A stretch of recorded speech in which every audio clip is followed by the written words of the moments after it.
10 minutes, and then it takes me a couple more minutes to get the lights up and stuff. That's a dream come true. How long does it take for you normally to take down? Takedown is 10 minutes. I play my takedown song, Closing Time by Semisonic.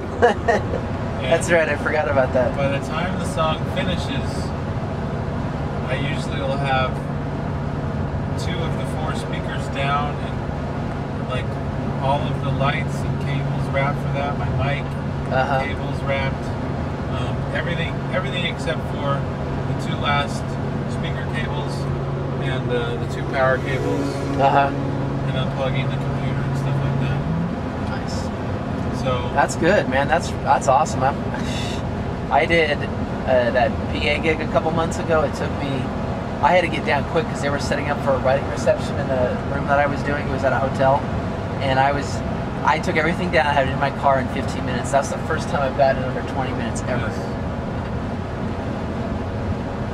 Yeah, the rig is just so slick. It's sexy, man. I'm excited to. There's a couple things with Disco DJ that I wasn't totally clear on, but I got it to work pretty good. I created some smart playlists on there, and that seemed to work out pretty good. The thing that I don't like is to edit the names or information of the songs.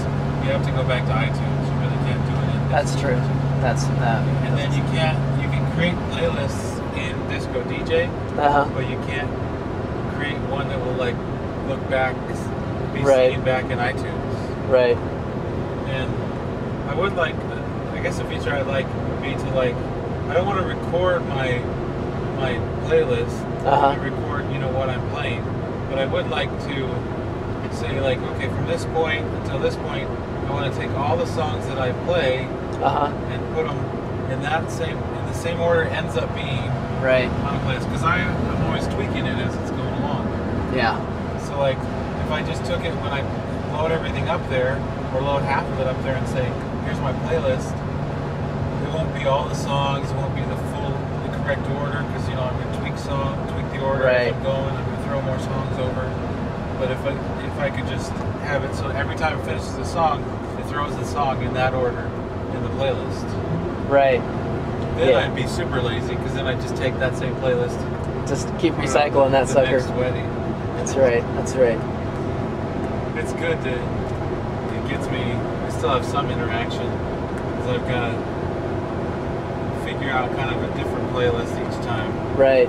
But I have an idea of what I want to do, and then it forces me to read the crowd a little bit more and stuff. Right.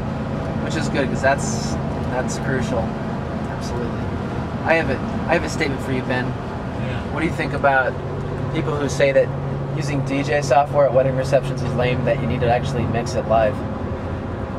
Well, I think it can be lame if you are doing what I was just talking about avoiding doing. I didn't mean to paint you in a corner there. No. My secret wish, if my secret wish was fulfilled, and I was able to create these playlists and just put them on and let them go, right, then yes, that's a bad thing. Yeah. Well, I mean, you got to have some crowd interaction, but like beat matching and all that. I don't think weddings really care about exactly. That's exactly right. I totally agree with you on that. Especially when it comes to you're doing just the standard party songs. Right. If you don't let them fade out too far before the next one comes in, it actually gives them a second to stop and breathe for a second. Exactly. These aren't in shape people that are going to a club and want to dance straight for 2 hours. Right. That's the biggest thing that kills the dance floor. Old people and out of shape people who can't dance anymore. They want to, and they're moan and groan when they hear another good song, and they're oh yeah, and they can't get out there. Exactly right. Well, I remember early on in my DJing lifehood that I always felt the need to want to mix it, because I love mixing, I love beat matching, I love doing all this stuff, because I was really into club music and house music and all that, and electronic music. And so then I tried to do it, and it was fun, but you know what the thing is that nobody cared.